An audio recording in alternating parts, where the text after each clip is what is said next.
بسم الله الرحمن الرحيم الحمد لله نحمده ونستعينه ونستغفره ونعوذ بالله من شرور أنفسنا وسيئات أعمالنا من يهده الله فلا مضل له ومن يضلل فلا هادي له وأشهد أن لا إله إلا الله وحده لا شريك له وأشهد أن محمدا عبده ورسوله سبحانك لا علم لنا إلا ما علمتنا إنك أنت العليم الحكيم اللهم علمنا ما ينفعنا وانفعنا بما علمتنا وزدنا علما يا رب العالمين.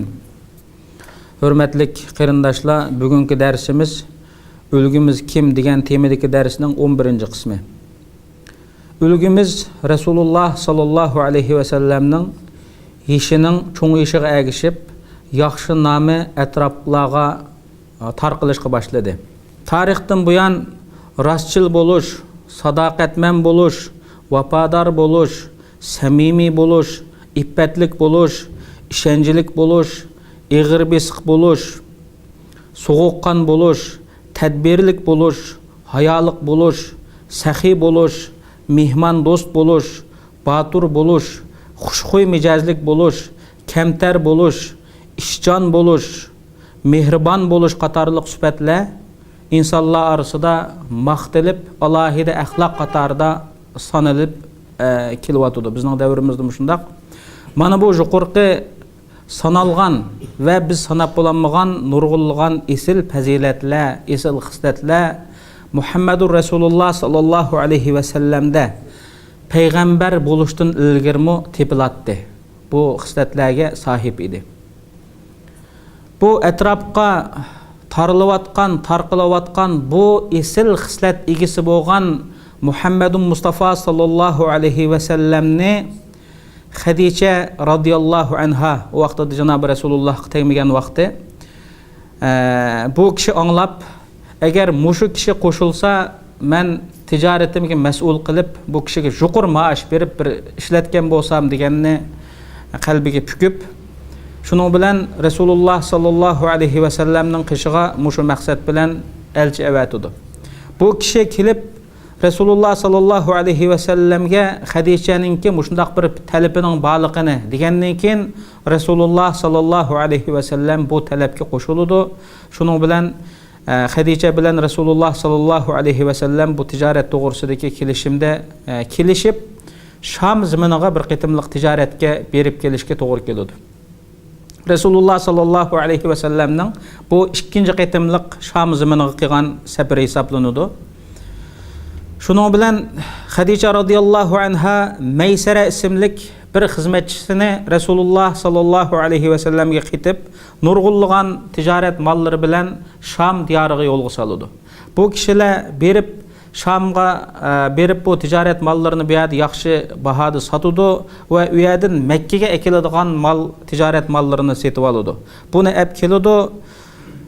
Hadice radiyallahu anha bu malni Makkada nayet yaxshi pul qiladi.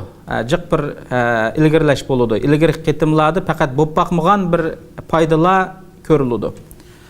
Endi bu yerda Meysere ismlik bu xizmatchi Resulullah sallallahu aleyhi ve sellem bilan safarda birga bo'lish, tijorat, ilm, setim ishlardagi rastchilligi, sodiqligi, samimiyligi, so'zlardagi durustligi, alohidligini, tadbirlik ekanligini bayqab Hadice radiyallahu anhaga bu adam acayip adam eken bu. Men mandaq adamni hayatımda ko'rib baqmadim deb so'zlab berdi. Hadice radiyallahu anha bu gapni anglab qalbida bundaq esil shaxs kishilarning og'zida bu botdi bu hamda. Tig'imi o'ziningki bu tijoratida qarshimda foyda qilib ketgan, bilmangan safardosh, uzun bir safar hamda. Bu safardosh safarga berib kelish jarayonidagi bu xislatlarni deb bergan. Buningga qarab Resulullah sallallahu aleyhi ve sellemge bir yatlık buluş kalbide bir iştiyak buludu. Şunun bilen Resulullah sallallahu aleyhi ve sellemge yatlık buluş teklifini yetkizüş için Nefise isimlik Hadice radiyallahu anha'nın bir dostu var. Bu dostuğu deydi. Muşundaq bir maqsad qilib qoldim.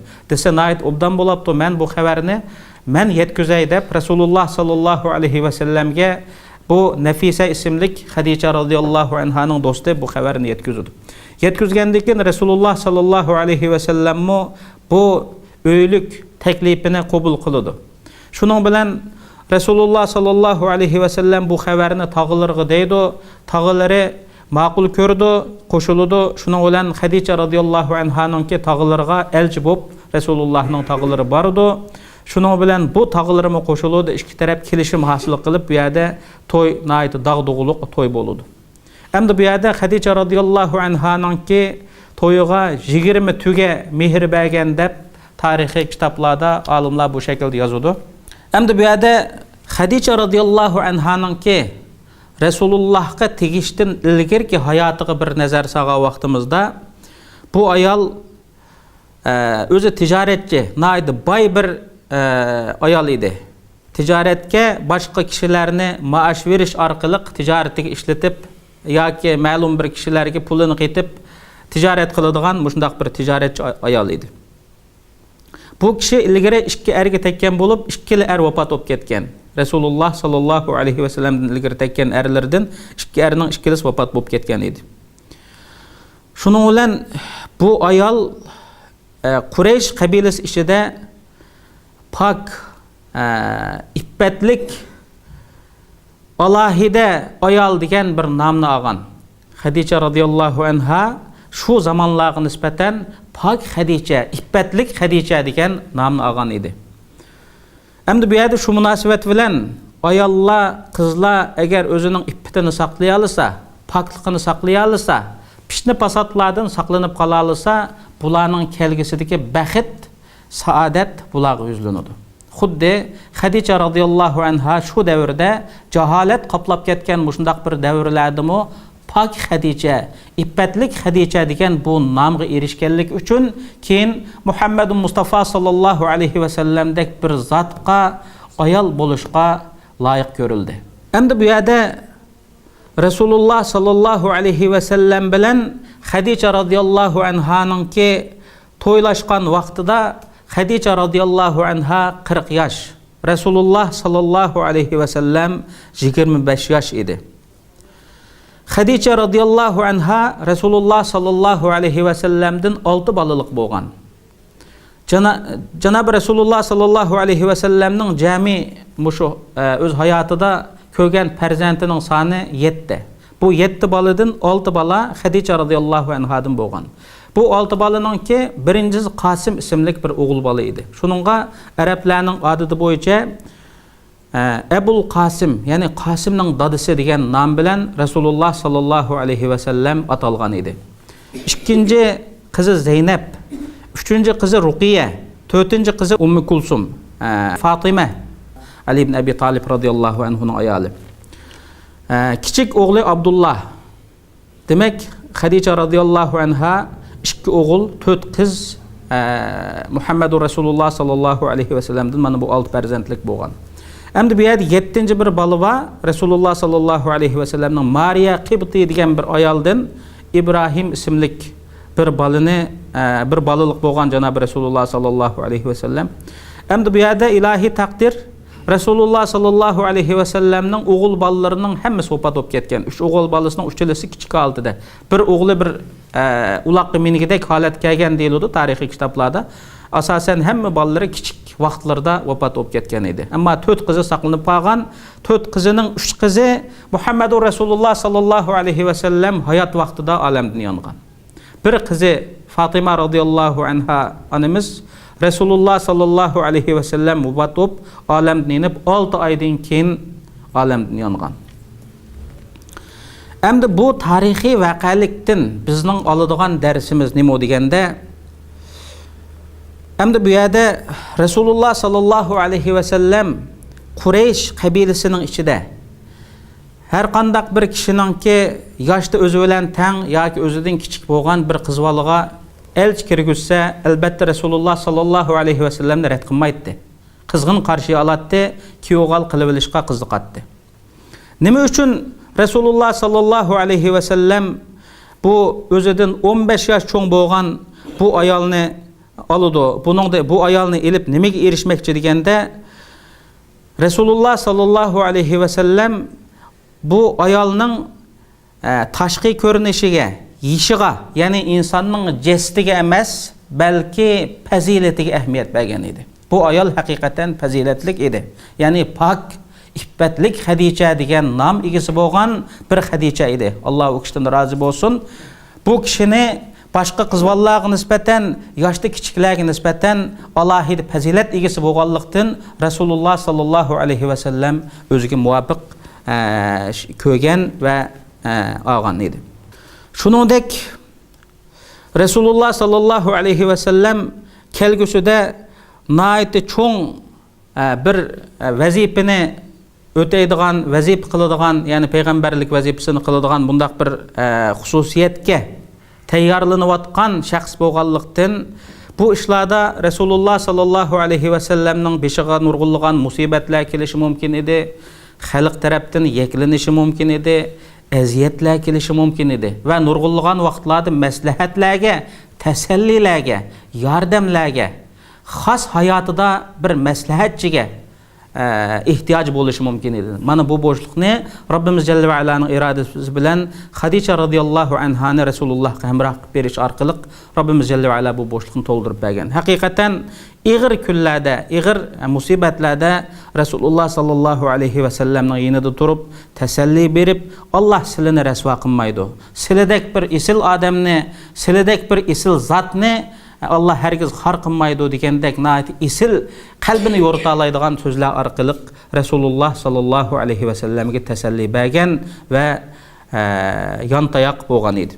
Bu tarixdan, bu voqelikdan oladigan ikkinchi darsimiz isil xislat. Bu yerda Rasululloh sallallohu alayhi va sallamdagi bo'layotgan isil xislatlar Hadicha radhiyallohu anhani qiziqtirdi. Ve shuningdek bu qiziq turish bir o'ylik, to'ylashdan iborat bo'lgan bir ahvolni kelib chiqadi. Mana bu sabablik nurg'unlagan natijalar dunyoda, dunyolik ko'rinish jihatlardami hosil bo'ldi. Demak, mana bu esil xislatlar, esil fazilatlar qanday bo'lgan vaqtida bir insonda tepiladi degan vaqtida buni inson o'rgangan vaqtida enondan keyin bu insonda amal elishadi. İnson esil xislatlarni, esil fazilatlarni o'rganmagicha, o'zimizga odatga aylantirmagicha, shuni o'rganish tarafdori bo'lmagicha biz esil odam bo'lolmaymiz. Dunyoda faqat esil shaxs, ulgulik shaxs Muhammad Mustafa sallallohu alayhi va sallam. Qanchalik o'rganalisak, shunchalik esil odam bo'lamiz. Qanchalik shu kishining xislatlariga yiqilisha olsak, shunchalik Robbimiz Jalla va Ala bizni yaxshi ko'radigan, yaxshi bir axloqliq banda bo'lgan bo'lamiz. Endi bu yerda Rasululloh sallallohu alayhi va sallamni Robbimiz Jalla va Ala maqtab va innaka la'ala xuluqin azim degan mandaq bir sifat bilan sifatlaydi. Ey Muhammad sallallohu alayhi va sallam, shaksizki sen nihoyat qaltis bir axloq egisi, katta bir axloq egisi. Endi bu Rabbimiz Jalla va Ala bunun o'xshagan nurg'unlagan sifatlari bilan sifatlaydi. Masalan, sen nihoyat cho'ng qo'mondan, nihoyat cho'ng davlat odami yoki bek qahramon, bek aqlliq, bek bilimlik, bek taqvo degandek mandaq sifatlar bilan sifatlaydi. Ammo axloqliq degan bu sifat bilan sifatladi. Demak, axloq insonning yaxshilik mezonida eng jinga o'ltiradigan, ig'ir keladigan bir narsa. Endi bu axloqning eng muhim bir qismi nima deganda, odam bayardimi o'xshash, yo'q yerdimi o'xshash, xafilik vaqtidami o'xshash, xushallik vaqtidami o'xshash, samimiyatimizni yo'qotmaslik. Birdam rost gap qiladigan, birdam yolg'on gap qiladigan.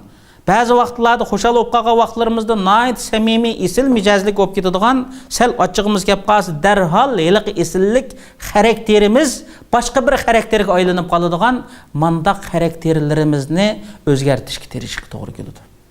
Robbimiz Jalla va Ala hammamizni isil fazilat, isil xislatlik mu'min muvahhidlardan bo'lishga nasibador qilsin. Rasululloh sallallohu alayhi va sallam 35 yoshga kirgan vaqti va Ka'baning qaytadan bir isloh qilinishi, remont qilinishi. Buningda Ka'ba to'g'risida sahih bo'lgan hadislarga asosan Ka'ba 4 qitim remont qilingan.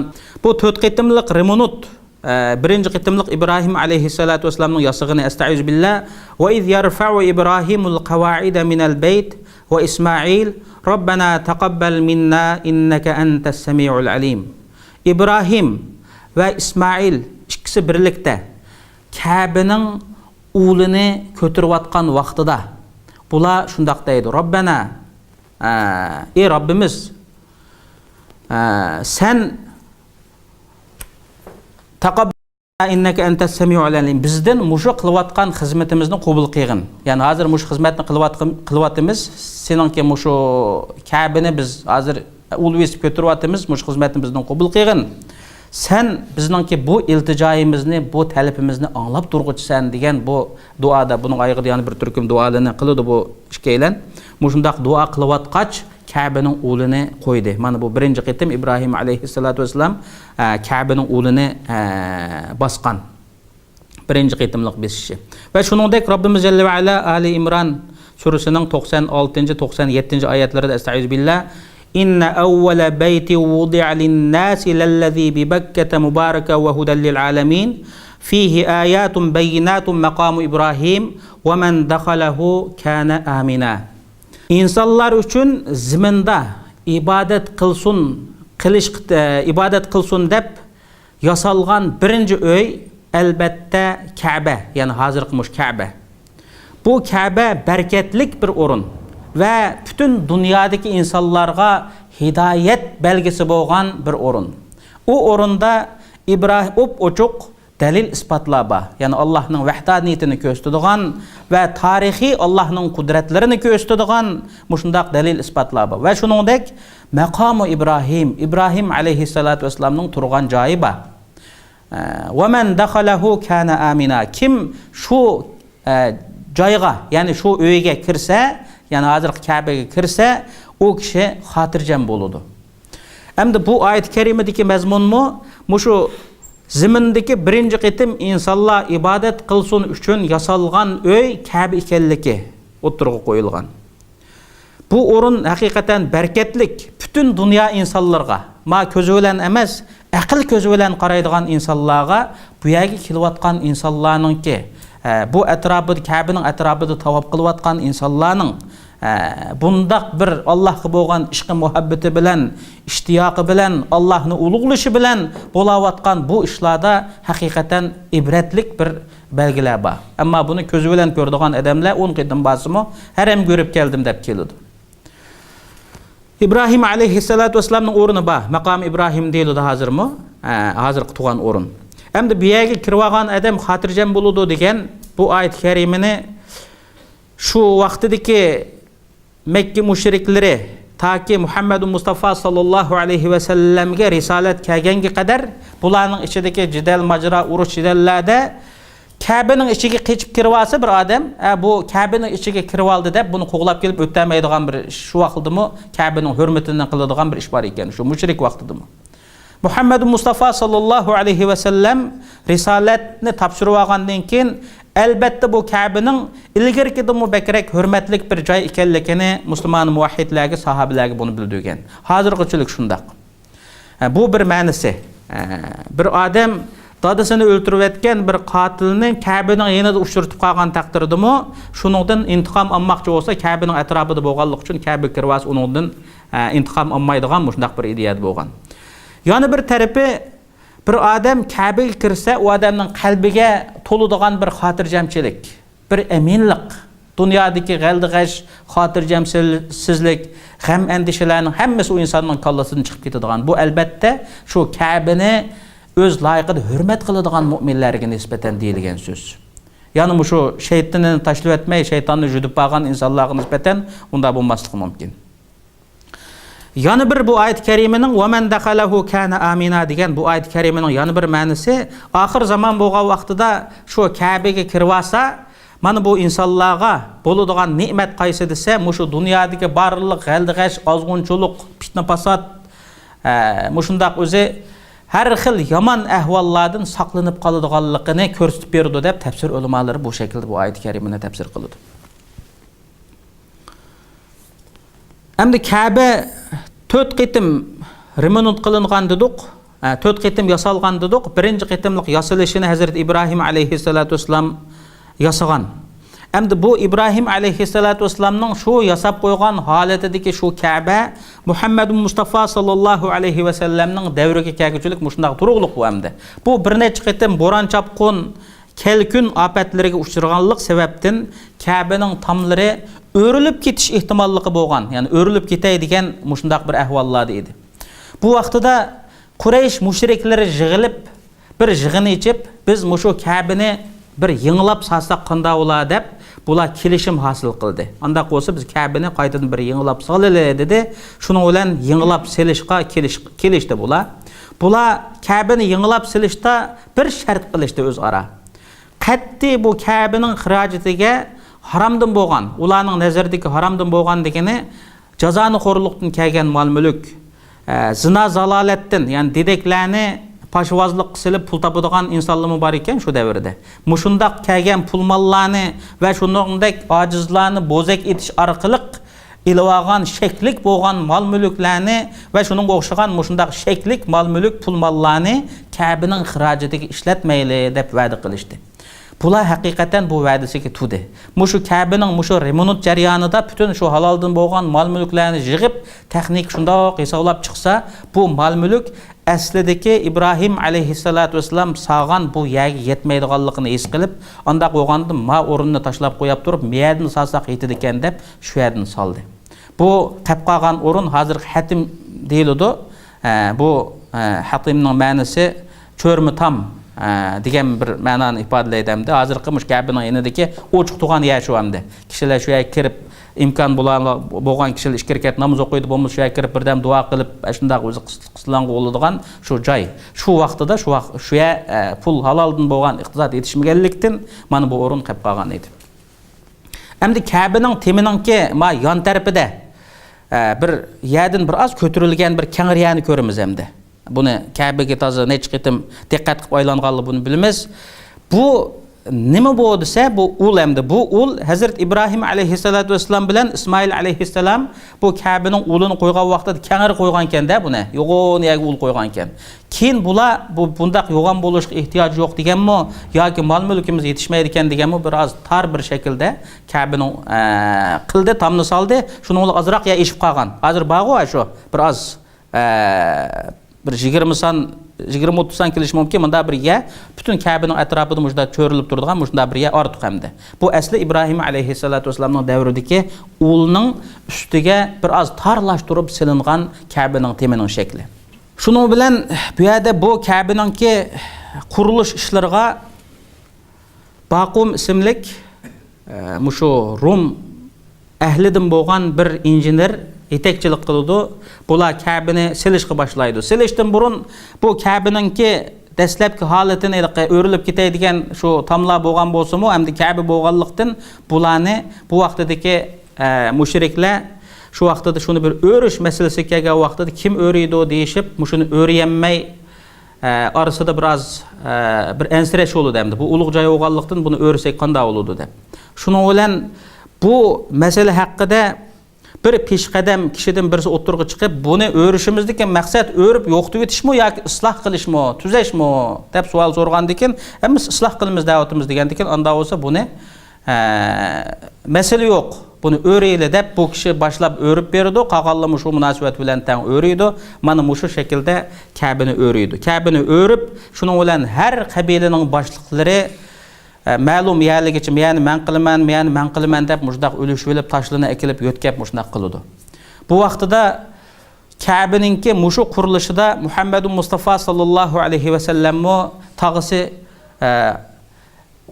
tag'isi bilan birlikda mushu vaqtida mushu qurilishda tang ishlaydi hamda.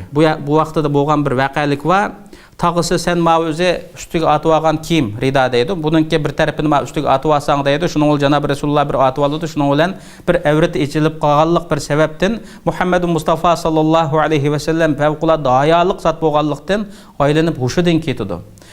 Keyin hushiga keldi, darhol meni yo'gab qo'yinglar deydi. Yo'gab qo'ydi. Mana shundaq bir voqeliklar bo'ldi.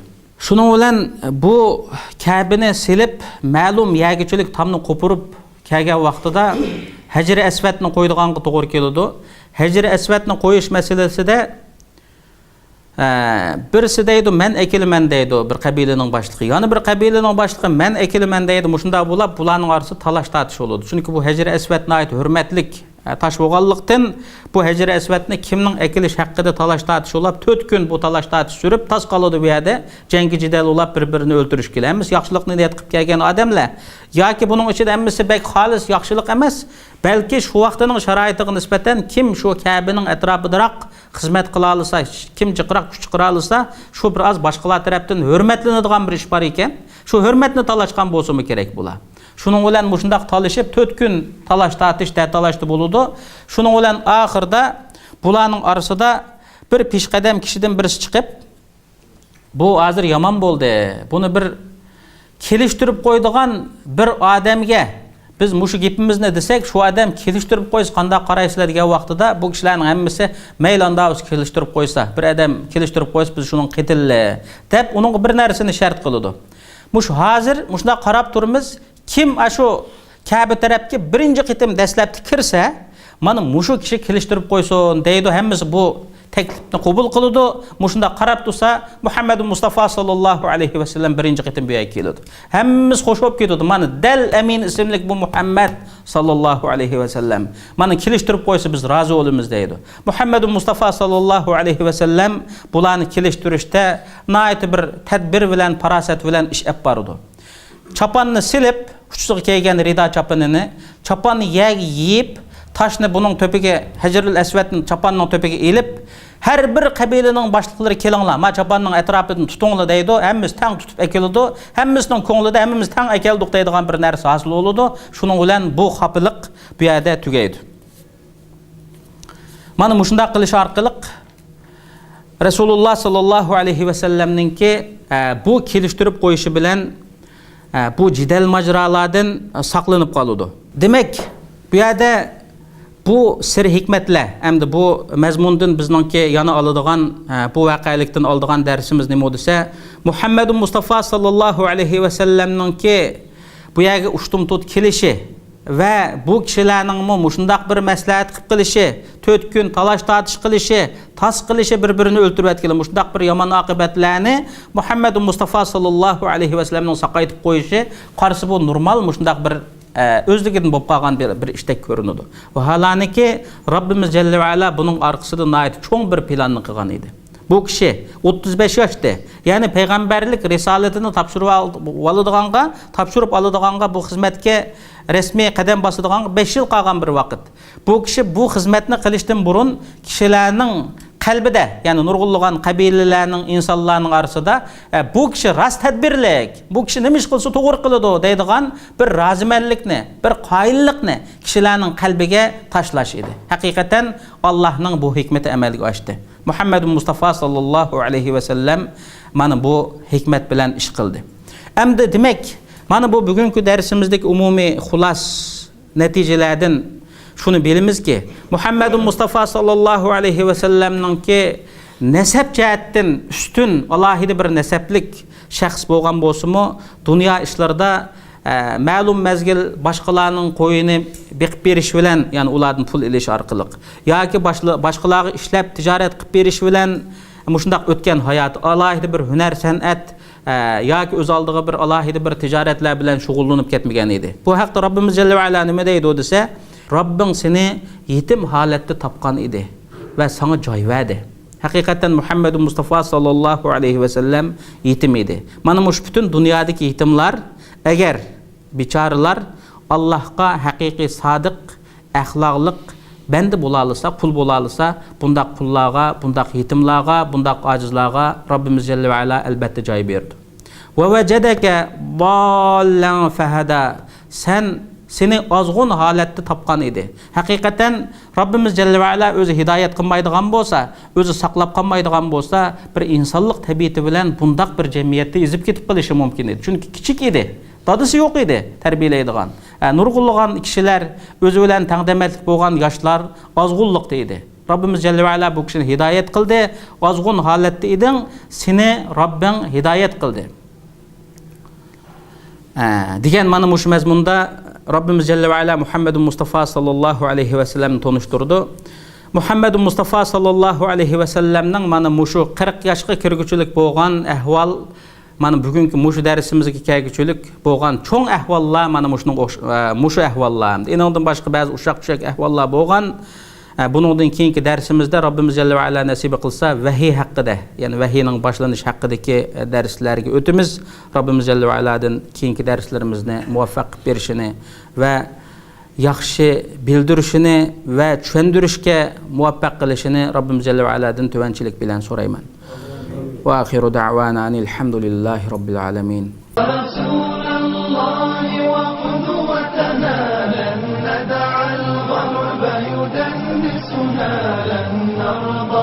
أبدا ذلتنا يا رسول الله يا رسول الله وقدوتنا لن ندع الغرب يدنسنا لن نرضى أبدا ذلتنا يا رسول الله